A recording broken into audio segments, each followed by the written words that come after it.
When I think back to that time in 1995 and 6, in my mind, I have always seen a large mushroom cloud. It was an absolutely catastrophic event. And, we were a family that, for all the flaws and the toxicity in the leadership, we loved each other.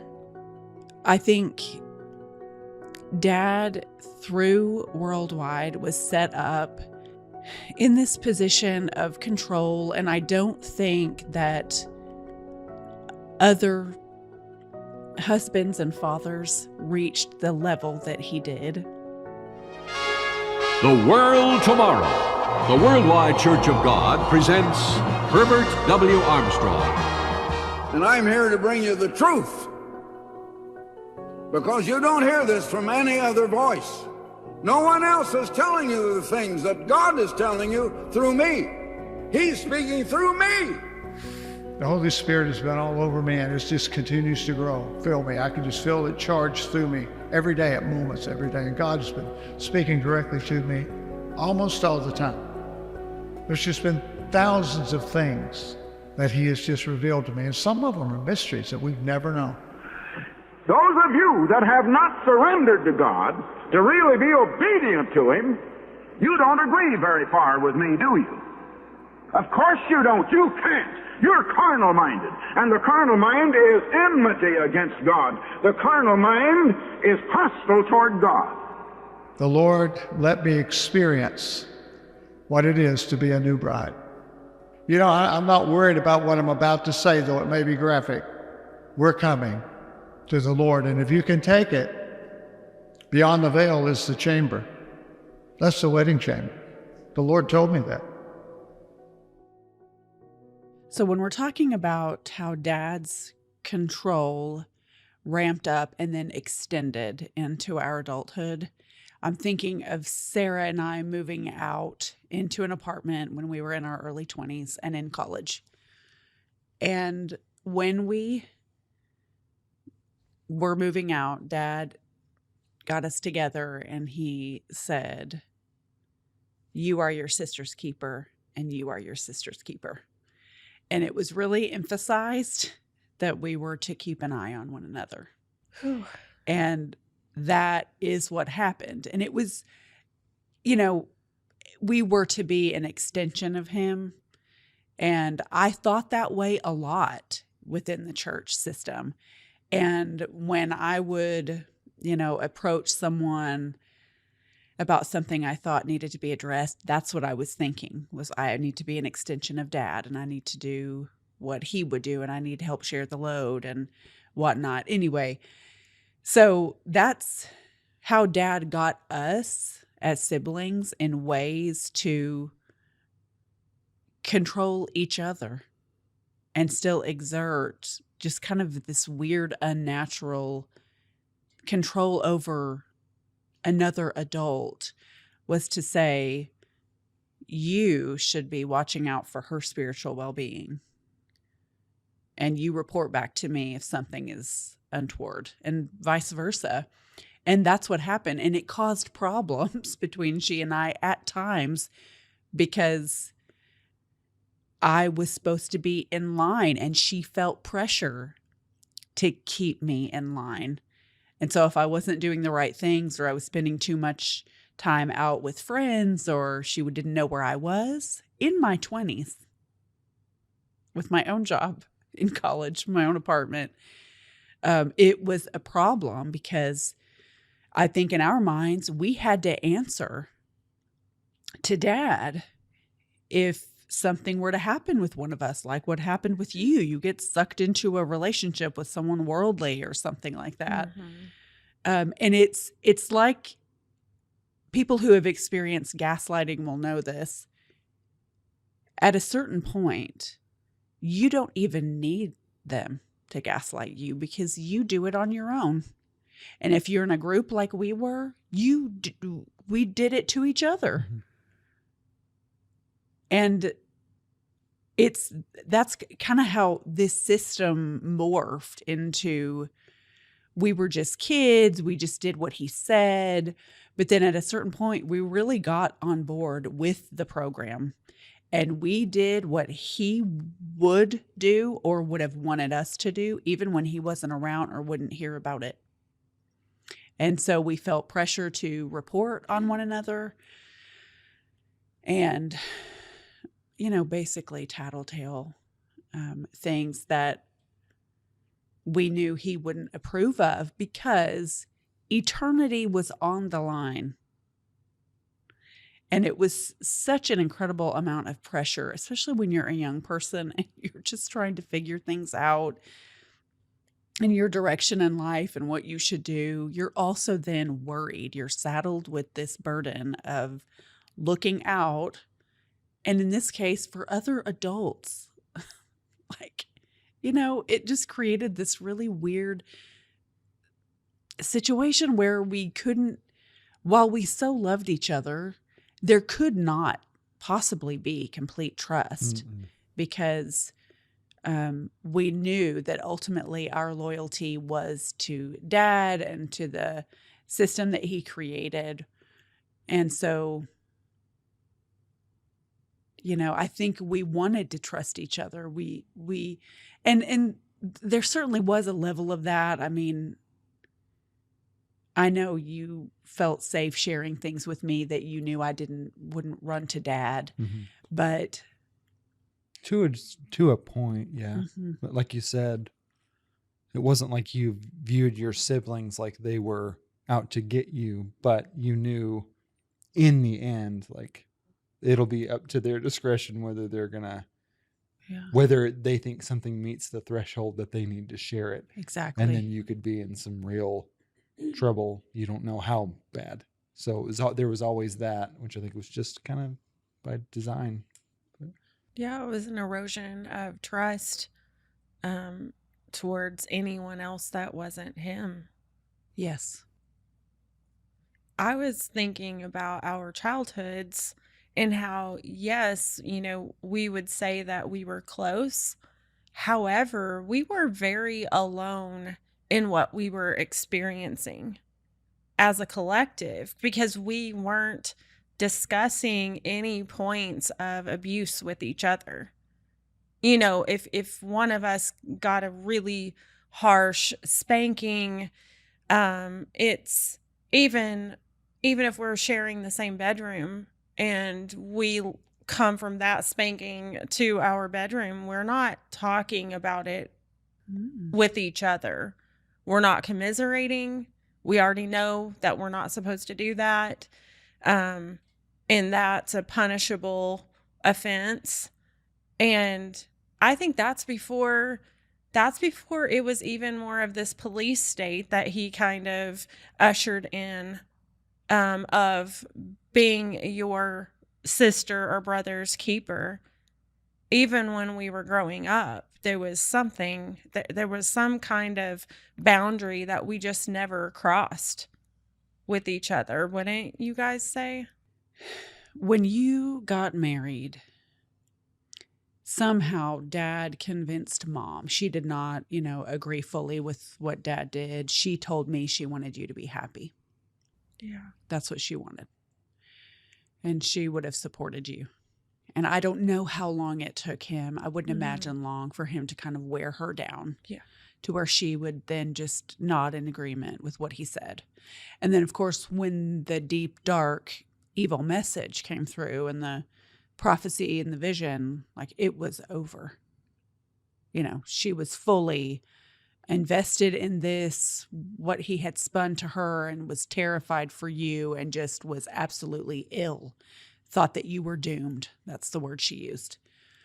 And so, the weight that Mom carried of feeling like she could have been the one to tip the scales, basically, if she had just backed Dad up, we might have been able to keep you. But it was that, that you didn't remain under my authority and you didn't trust and submit to me and my decisions, that, things kind of broke down. and we lost her. And so I think for us, that kind of pressure existed because if I knew something and I didn't tell and I didn't pass it up the chain, something terrible could happen. And then it would come back on me the way it did on her. And you watched her just suffer with guilt from that for years. It was visible.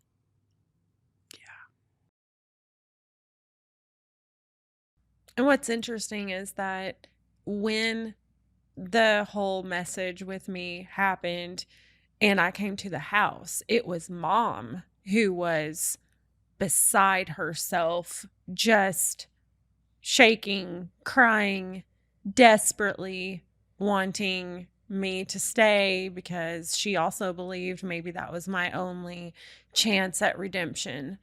Dad was not in that state. And I think that's very telling. Very. There's no empathy, or he's not suffering. No, that was very calculated. Mhm. That whole setup, Yeah. the meeting and the calling you ahead of time and can't tell you this over the phone. Why not? Yeah. And he's watching Mom Yes. literally writhe in pain and do nothing. Well, and to separate a mother from one of her children, that alone Yeah. is just unconscionable. And it was wholly unnecessary. Well, it's got to be grandiose. If it's over the phone, then it's not theater. That's true. It's got to be theater. It's got to be theatrical so that it can have the impact that he intends it to have. But also you needed to be able to be kept physically. He needed you in the house.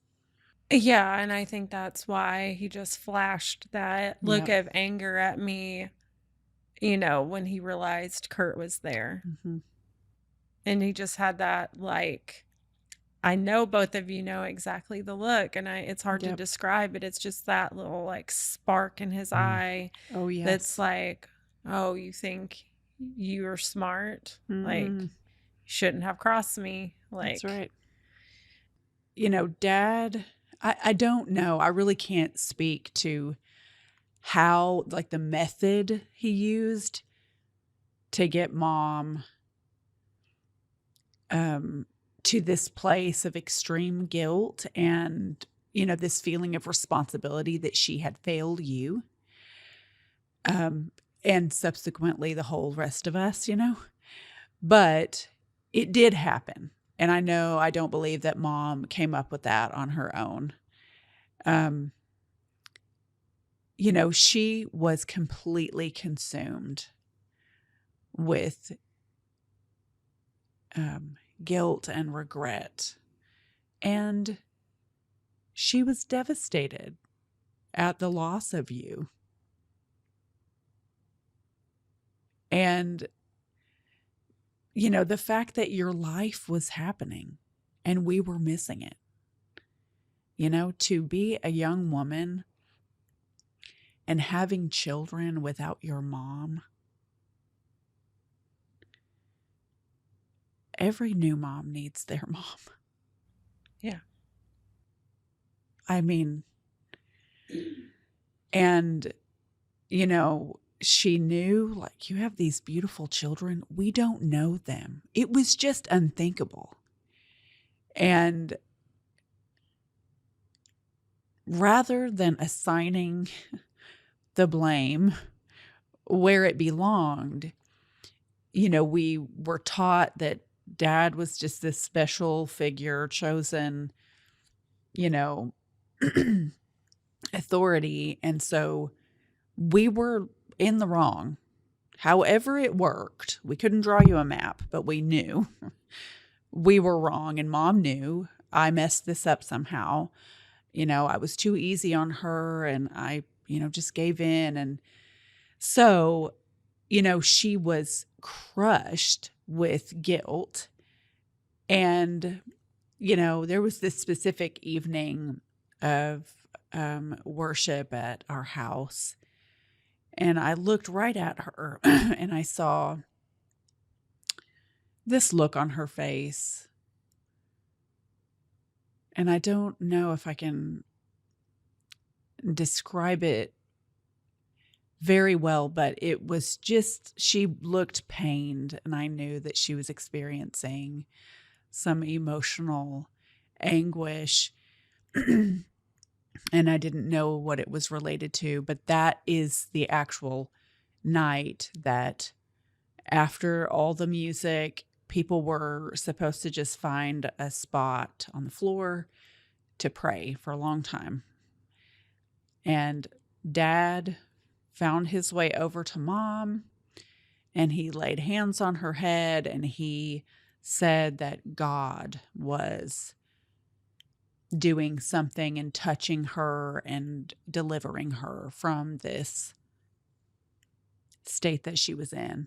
And that's the next day is when she first gave that testimony, I think. Or was it the next day that she like went out to the yard to like study and pray, and then that's when So heard it? that was a Friday night. I don't know if she gave the testimony that Sabbath the next day, but it was the Sunday after that. Okay, so Friday to Sunday, that she went out to the swing to pray and read, and said that God told her, don't bring that up again to me, when she was asking for forgiveness. Please forgive me.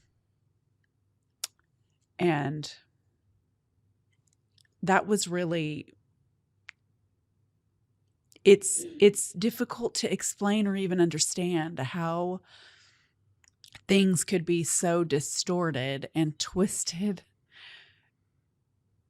to where showing support and disagreeing, having a disagreement with your spouse about what they're doing with one of your adult kids could be, find its way into this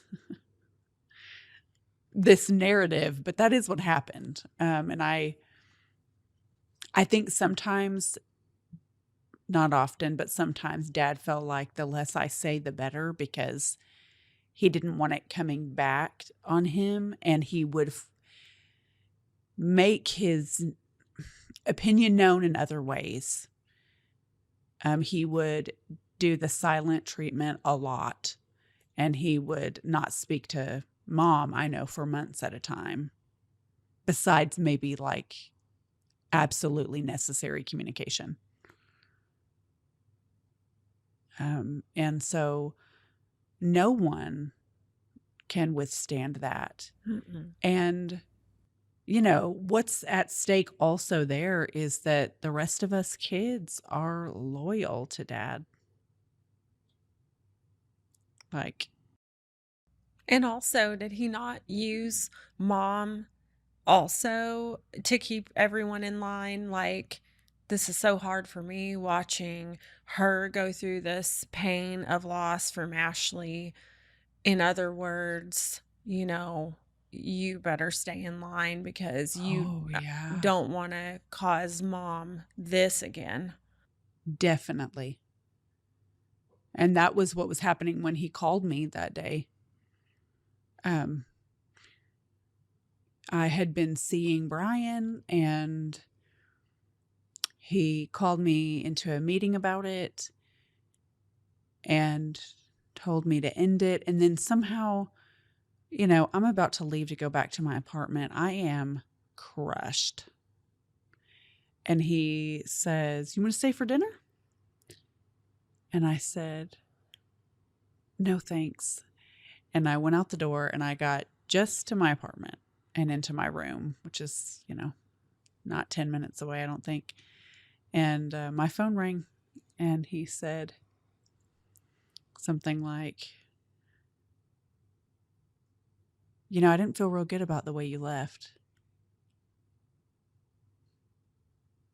It would kill Mom and I if you did what Ashley did. You know that." And I had the real, I think maybe we all felt this at times.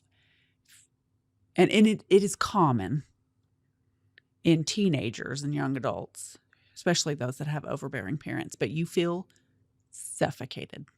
Yeah. And in that particular moment, I felt like he just crushed all of my hopes in this area. And then I'm just going home to try and process and figure out what I'm going to do and how I'm going to move forward with this level of heartbreak. And then he heaps it on. Like, if you're even thinking about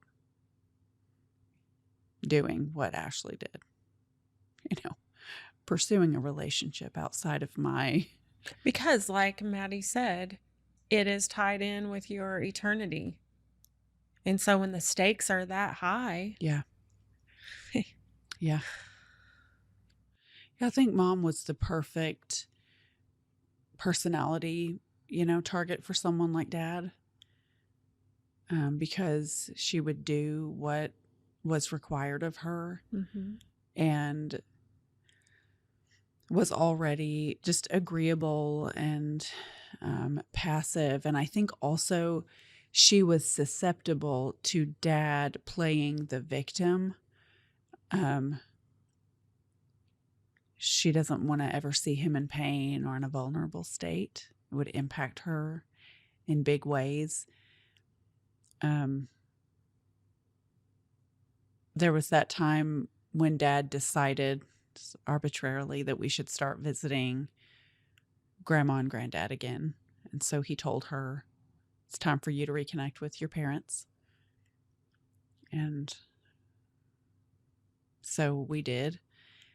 And Dad was not involved. And then Father's Day came around in that time frame, and he said, you should go visit your dad.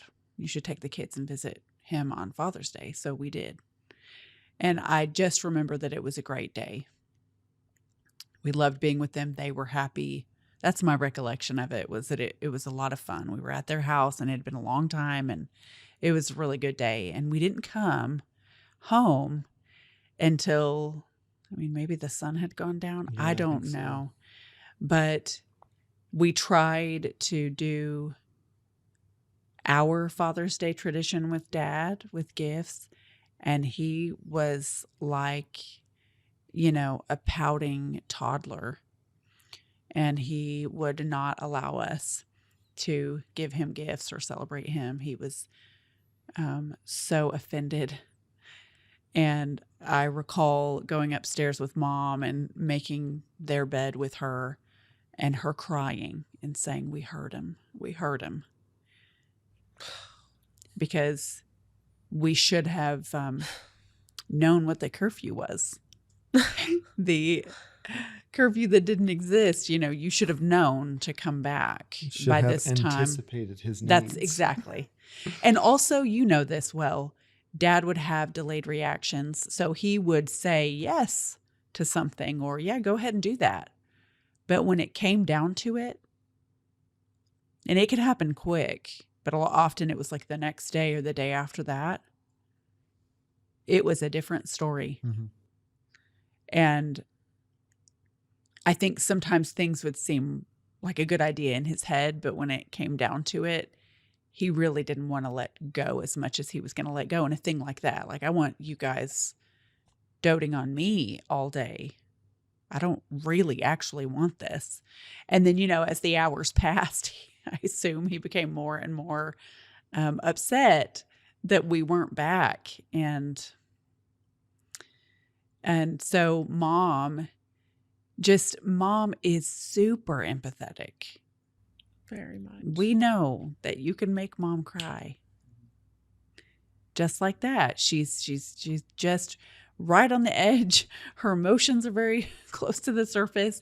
And she, I think she spent her life and not even our childhoods, up to now, up to when we left. Just that was her main and ultimate goal, was to make sure that we stayed good with Dad. That is what mattered. Yeah. Of course, because that impacts her as well. If he Yeah. decides that you're outside of, his boundaries, well, that means she loses another child. There Yes. was a lot riding on that for her. So she spent much of her life, just you can imagine, between the five of us Oh my and gosh. into adulthood as we got older. The fear and anxiety and the stress that she experienced so regularly when we made normal mistakes or decisions that he may not like or agree with, um or when dad would decide to ice one of us out, which he did. If I made dad mad and I called him, he would ignore me as a way to, you know, get me in more of a state. You can do that where you get someone more in a desperate zone where they will be more easily manipulated. Well, it's And textbook manipulation, what he's absolutely, doing. yes. This is not adult behavior.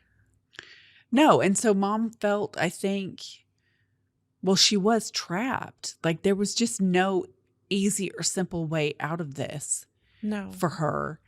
And she just carried the pain of that loss and then all of the fear, because as we've said, all of us knew no one is safe. No one. And we were all we had. We had been kind of, cut off in any meaningful way with our grandparents, and we didn't have a lot of extended family. We were this really tight-knit unit, and there was way too much at stake for us to think for ourselves. Forget about it. Yeah. It's not safe. And that stopped us then from being able to speak to each other about the abuse and about the reality, not the crazy making version that we were fed and force fed as kids. The reality of what happened, it was lost on us because we couldn't speak to one another. It wasn't until way later. I was married and I don't know how old, but, dad at some point had a meeting with us kids and he had read a book about. Is it Sarno's book? Yes. Yeah. And he actually, encouraged us to write down the things that we remembered from our childhood that we would hold against him. And he wanted us to write it down and burn it. And I refused to do it. Because in my mind, I was loyal to dad. And I thought, I'm not going to dwell on dad's mistakes. What I perceive as his mistakes, like his heart was in the right place and he did what was necessary. And I never did do it. Because I'm a rule breaker. That's why. I don't recall doing it either, but maybe I did. You know what? I don't think you did it either. Yeah. Because you Matt's also like- are a bad seed. Well, and I okay, think I that think- you. Matt's like, I ran out of paper. No, thinking of it now, I'm like, Yeah, I'm going to write it. right. There's not enough trees in the world. Well, thinking of it now, I don't know if this is what I was thinking at the time. I'm sure I blocked this part out, but I think that if I wrote it down, I'd be afraid that somebody would read it before I could burn it, and I'd get in trouble. Like, Oh. ooh, you thought that was bad. That's what it feels like. I don't know if that's what I was thinking at the time, but I think it was a little bit of like, don't start to pull the thread. That sweater's going to unravel. And then what? It was really. and then you're nude. That's right. You are nude. And then what? What are you doing without your sweater? Yeah, it really was like, I think it's that maybe that was also like our subconscious protecting us from like facing what we weren't ready to face. I don't know. I remember that mine came from some sort of, on its face anyway, a displaced loyalty of dad. I, felt like dad's dad abandoned him and he didn't leave us and he just stuck around and did the really hard things with all five of us. And he just, didn't take the easy way out, and he forfeited making more money so he could have a shop near the house and just have us with him all the time. And your eyes are so large. And to teach us all the time. You teach a child as you're going on the way and all that kind of stuff. And, he just Oh, the work really, from home really is making more sense right now. right? Part of it, though, is I'm going to be my own boss. No one's going to tell me what to do. Definitely. But then that other part is maintaining control by proximity. Oh, he wanted to be the primary influence. He Yeah. wanted us out there in the shop with him, out on Mhm. jobs with him. I remember all of that. Yeah. Yeah. Helping him screen print shirts and, being with him when he lettered trucks and all of yeah. that. Just because, when you suck up all of a kid's time and their attention, like there's no room for No. anybody else to sneak in there. I'm curious why he had you guys write out, all of those things that you remember that were negative from your childhood, knowing what we know about narcissism.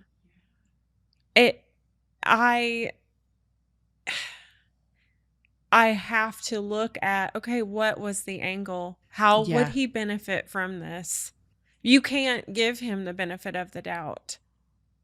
I mean, his proven track record is what it is. So how would doing that benefit him? Well, don't you think it's insurance? Because we were supposed to let it go. It Well, went up there's in that. flames. Yeah. Oh, maybe heading this off in case anybody did start to think. I mean, I don't know. Was this around the time you guys were getting married? And maybe your spouse is going to look at some things in your childhood and say, "Oh, that's Sarah and I were both married strange." because I remember that she was in their house when she did it. Okay. I think it was maybe a form of kind of on the same lines as what you're saying, like absolution for him. Yeah, and he did like to be able to say, he would say, "Well, I did this," or I never said that you couldn't come here," or he would say things like that, I think, as insurance or a means to protect himself, to be able to say that he put forth his best efforts or whatever. Yeah. Yes. Yeah, he's nothing if not agreeable, and you can always talk to him, and he can be approached, and he'll change when he sees that he's wrong. And I also think Dad didn't think there'd be much on those papers because he had rewritten history, as he liked to accuse you of. Absolutely. The weight of the good so far outweighed the times that he made these little mistakes. So And y'all he's just get those out of your minds. and he's never been wrong because he examines himself and he sees that he's flawless. You just can't see it. Yeah. How many times have we heard that? Well, I've examined myself and I've done nothing wrong here. Wow. I didn't know you'd heard that. Oh, yeah. Oh, he's still saying it. He said it when Mom was leaving. I think he said that in a message to me in 2021 Yeah. or 2020. I believe he Yes. said that. Yep. That he self-examined. I'd have to look back. Mhm. He either said that to me or when he talked to Mom about our exchange, he said that. It was said regarding that. Yeah.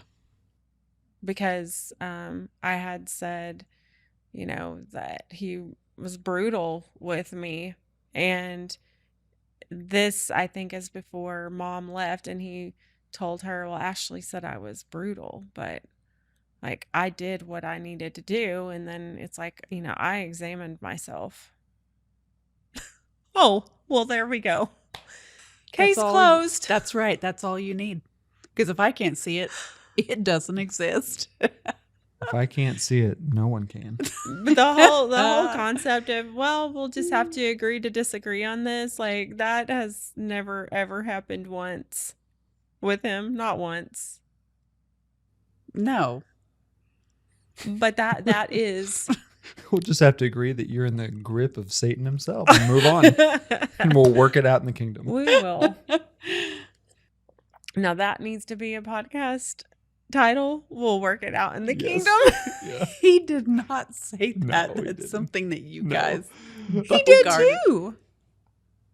I mean, To me, I've no. got letters with him saying that. It's well, in this life, Yes. but maybe perhaps in the kingdom, which is some solace, when you're like missing your family. It's like, oh, okay. No. I'll just wait until then. Life's not long. It's a I'll blip. Meet you at the pearly gates. That's right. But according to him, I wouldn't even be there. That was something that was incongruent, because he said, that maybe in this life, we have nothing in common, and relationships have to be founded on common interests. Everybody knows that. Well, I didn't know I had to have a common interest with my father to have a relationship or love, but okay. But then at the same time, I'm outside of the commandment. I've already been baptized, so therefore I have received the sacrifice. And now I'm turning my back on the sacrifice, which means there's no sacrifice left for me, which means I'm going to the lake of fire. So which is it? Are we working it out in the kingdom together, or am I burning? Well, listen, we had to stand as a witness against you and remind you of your sin. We had to hold when I ourselves would be aloof. resurrected so that I could Well, be thrown into the fire? No, I mean that as we stood in the path of righteousness, that you would, perhaps start to question your choices in life in this path that you had chosen. And maybe you would, you would wake up one day. As we held the standard high, maybe you would see it from afar in the depths of the pit you were in, and you would come back to us. Yeah, that's right. Yeah. Yeah, there would be an addendum to the vision. Yes. You were in the room with no doors, but then there's a door. Dad's going to punch through. It's a part 2, if you will. Okay. A sequel to the original, the OG vision. We build on that and we rescue you out, because Dad did a lot of rescuing there towards the end. I don't know if this should make it in, Matt. No. But maybe we're that's going to talk about it. Well, maybe that's it. Like, letting me back in a little bit in 2009 just to get his toes wet to see how that's going to feel was the idea of him being able to take some kind of credit for bringing me back into the fold. But I mean, keeping in mind, I reached out to him because I heard he had cancer, and I thought, even though we're not in contact, that's my dad. Yeah. And I did not know what his health state was. And I thought, I need to reach out even if he doesn't want to talk to me. So I was a little surprised when he did. But of course, that was so short-lived. Felt like we had several false starts like that. Mm-hmm. Yeah, there were. were. It was like you said, it was almost like he would decide, this is a good idea. And then as it went, he's like, maybe not. I'm just going to end it. It's like it felt like that happened 5 or 6 times. I don't know if I'm remembering. Well, I had Ryan, my firstborn, and 9 months later, a friend who's also family member was having a baby, and she was my best friend at the time, and she was married to Dad's cousin. And so I went to the baby shower, and I still remember I'm sitting there and I'm holding Ryan. I had just nursed him. He was asleep in my arms. And I hear someone said, "Oh, well, there's Treon." And I had not seen Mom in years, and here I am with my 8-month-old. And it was you, right? Were you not there? You and Sarah? I have no memory of this. Yeah. Wow. And I was super nervous. I just remember like my stomach just going in a huge knot. I never thought about you guys showing up there. It just didn't occur to me. Um, and I don't know if Mom had any kind of inkling that I would be there. But she walked straight to me. Oh. And I remember she sat next to me and she said, "Can I see his face?" Yeah, it makes me want to cry. Oh. But I pulled back the burp cloth, and I just remember she was just like her hand over her heart. And she held him, and I mean, the whole entire shower, it was just her like talking to me about Ryan. And then at some point after that, you and Sarah made a trip to see us, and Dad allowed that. And we talked about that recently, but I remember just thinking to myself before, I'm like, I don't want to do anything to blow this. I want the family back so bad. I will literally do anything.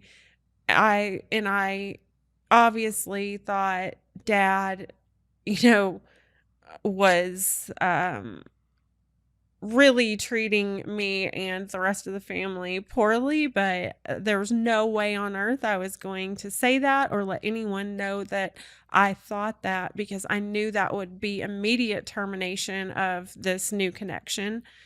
And so I at that time prayed a lot about just let me just like exude this energy of like acceptance of everything. And so I never said a bad word about Dad. We went out to eat, we did a little shopping. I mean, this is like going overboard. I bought Dad a pair of pants, I remember, because his birthday was coming up, and I wanted to like make this show that, hey, look, I don't hate Dad just because I disagreed with him. Like, I still care about Dad. Give him this gift from me. It was kind of like a peace offering type of thing. And we all had a great day, and we hugged each other, and we talked about doing that again and going antique shopping, and I was ecstatic afterwards because I thought it went perfectly. And I remember at lunch having conversation and being so careful with my words, just like, I didn't even want to say I don't agree with Dad. I just kept trying to reiterate to the two of you that, like, I love Dad. I still love Dad. Even though this happened, I love Dad, because I was like, there's no way I'm gonna, like, they're gonna go back and say I said something negative about him. And something, I mean, we've talked about it. Something happened after you guys went back home, because there was not a single thing I could think of that he could have used. But I don't remember which one of you, but one of you wrote me and said, like, it's obvious, like, you still have bad feelings towards Dad. And it was like, we can't continue a relationship as long as you feel this way about our father. And that was like one of the most crushing times in my like episodes in my this whole entire experience with Dad, and being, excommunicated from the family. Because I knew right then, okay, well, there's literally no getting in. I will never have a relationship with my siblings who are adults if he thinks there's something wrong with it. If he is the gatekeeper. I wish I could recall what happened after that Me too. trip. Yeah. And this goes back to like what you were just saying, like sometimes he would have an idea, this is a good idea, and then a delayed reaction, oh, wait a minute. And I always thought it went well. You guys were excited when you left. So I just envisioned you coming home and being like, it was so great. And we held the baby and, you know, here's this gift from Ashley. And he was like, no, we can't have this. I just wonder, because Dad was really focused on what he was owed, you know? Mm-hmm. And I think, I don't know, Mm-hmm. but I do think it would make some sense if Dad had worked it out in his head how we were not just going to gloss over everything that you did, all the evil that you perpetuated against the family, you know?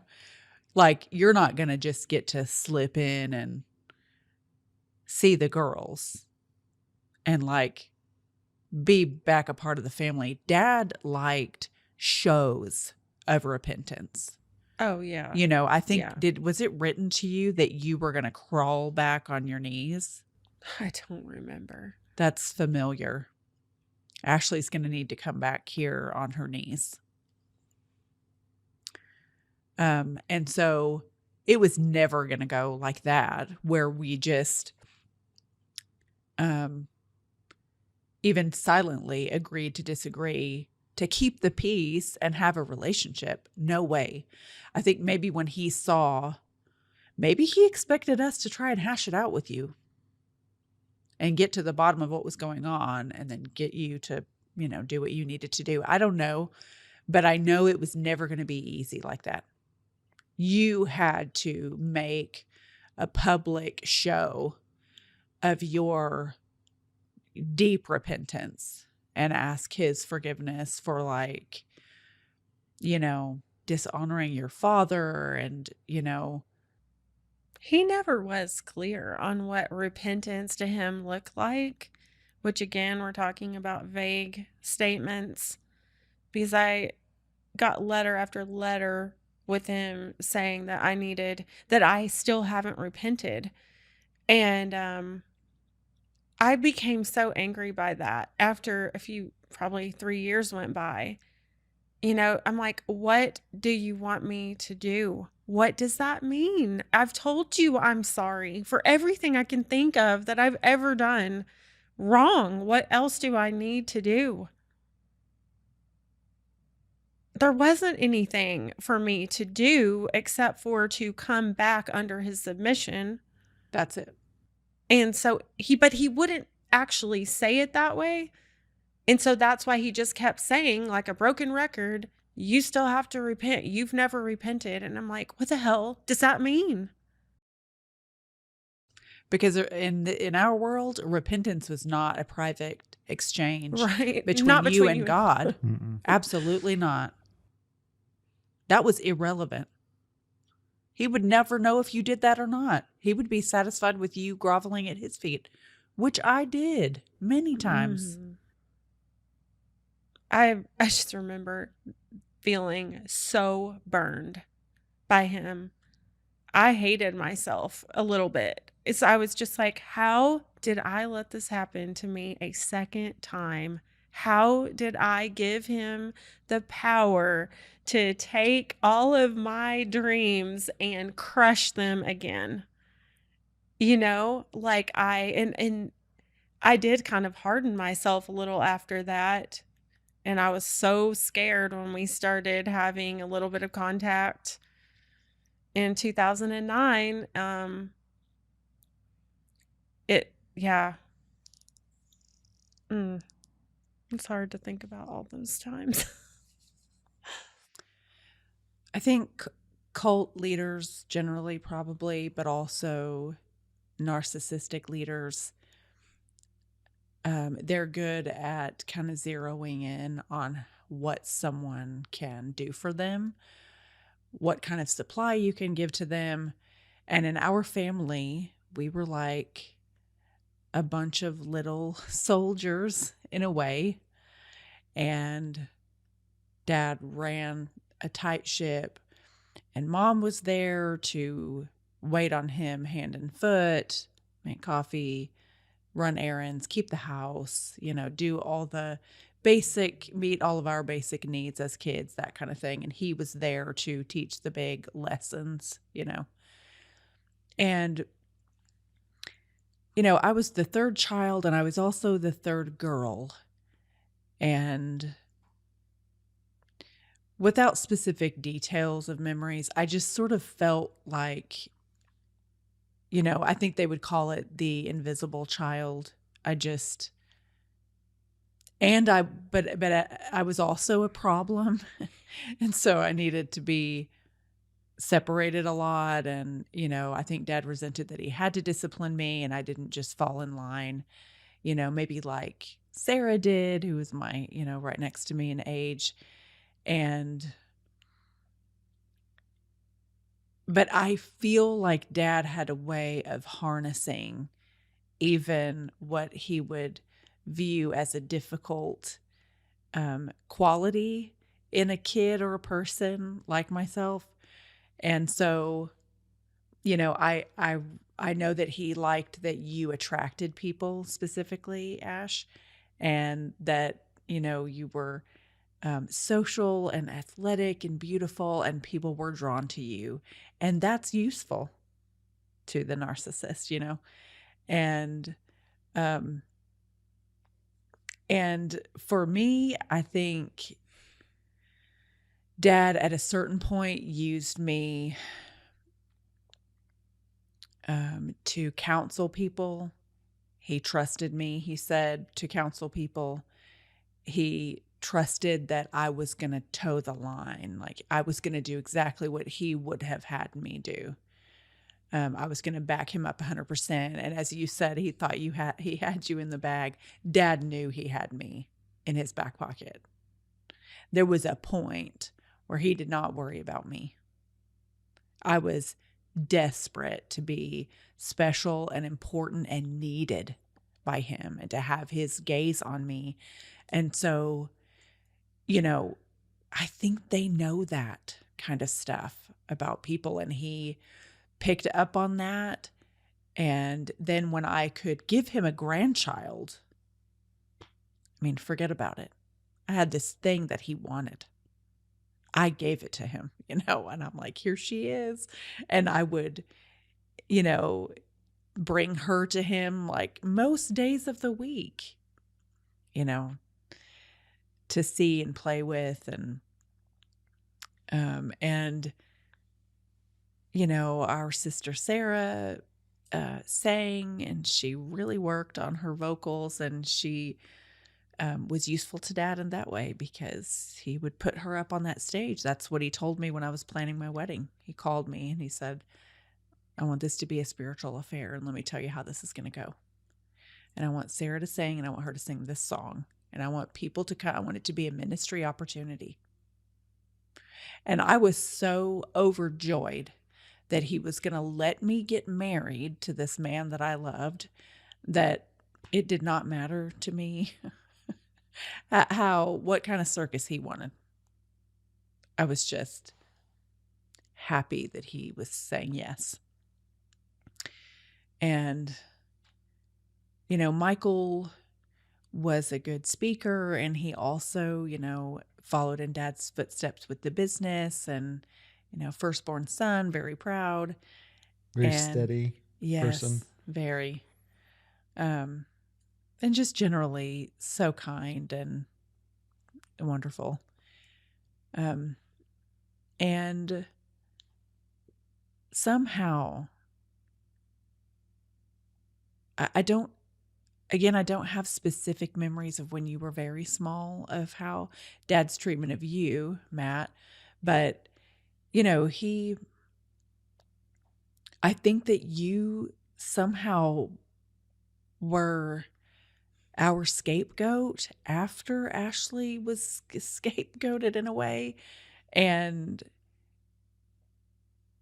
I mean, I hate to say it like this, but it was like for him, you were like the extra child that just, he didn't have the energy and the patience. Not that Dad was ever patient, but you know what I mean, to invest in you. You know, I've heard you say, like, Dad didn't teach you to play piano like the rest of us, or teach you how to play tennis like he did everyone else. And, you know, it should be said that none of the rest of us ever felt anything like that for you. You know, you completed our family. So, damn it. But, you know, and I think Mom and I developed, you know, a special kind of love and affection for you because we saw how Dad treated you. And Mom and I bonded over that, over our feelings of protectiveness and wanting to, you know, protect your heart and your feelings from the things Dad would do and say. So Dad was alone, if I'm correct in my assessment of that. Obviously can't speak to how he felt or what he was actually thinking, but I witnessed the treatment. And, you know, I don't know, but I have to wonder if there was some resentment because you had certain things that Dad didn't have. And when you're talking about narcissism, you just have to acknowledge that there are some very key components missing in relationships, and things that should be present and that should be just there without question, you know, unconditional love and, you know, the joy of watching your child succeed and do well. But Dad could not help himself. And so he bought you your first guitar. But when you got really good so fast, you had talent, but you also worked hard. You know, he had to dampen that a little bit. He had to cut you down to size. And, you know, looking back, I feel like not only did he assign us roles and give us labels, he also would move us around at will. And that also then, as kids, leaves you confused. And that is a good thing for them. When you don't see through things clearly, when you're not even sure where you are and what kind of footing you have, you're not making good decisions. You know, you're literally at their mercy. And so, you know, the family was so dysfunctional in that way. And there's Mom just trying to hold us all together. And, you know, and like I said, we were meeting needs among ourselves that we wouldn't have had met otherwise. And so I can't help myself but look back with some fondness on the 5 of us and how we loved each other. But, you know, I can now see so much of it for what it was. And maybe that's, you know, there's something to be said about the way we loved each other, even in that environment, that we did not take on those traits. We persisted in our love for one another, and for the most part. And I just find it distressing. And as a parent myself now, thinking about strategizing and getting what I want out of my children and what reflects best on me. and how I can get narcissistic supply from you being a great tennis player, basketball player, or you being a great guitarist. And it's disturbing, and I'm sad that that's our story. But I'm also super proud that we got out, and, and I don't think I'll ever not be amazed that, Ash, that you accepted us at first contact, when we had been cruel. But it was Dad. I mean, I always knew that. Yeah, it was. I mean, I always knew that there was undue influence. Yeah. And that I could not combat that alone. So as soon as the, spell was broken, well, then you're my siblings again.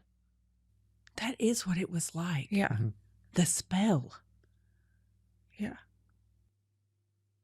And for me, and I have lots more to say about this, but it was like all of this information and evidence stacked up over here, but I couldn't see it for this curtain, and then it just dropped. Yeah. And I could not believe. And it was suddenly I'm exposed to it, and now I have to deal with all of that because I can no longer deny it. It was really, like it that quick. Yeah. The spell. And that is difficult to explain to someone who has not experienced this. I feel like, you want to say, how could you not see it? Why could I not see it before? And it's just. But how could you have? Really? To me, that's the question. Yeah. Is how you guys were so young, especially Matt being 7, Oh my. 0 chance. Oh, my little Just girl conditioning. is 6, and I literally cannot even believe when I think about it. It blows my mind. Yeah. She believes everything I tell her. Oh, yeah. Their little brains are in, is it Delta mode? Something like that. Don't fact check me. Or do. But yeah, they believed, if I said there's purple pigs in the sky in the backyard, she would run outside. Right. She would run outside to see. Right. If you like this episode of The Cult Next Door, please leave us a positive review and rating on Apple Podcasts, Spotify, or wherever you listen. And don't forget to subscribe to be notified of new episodes.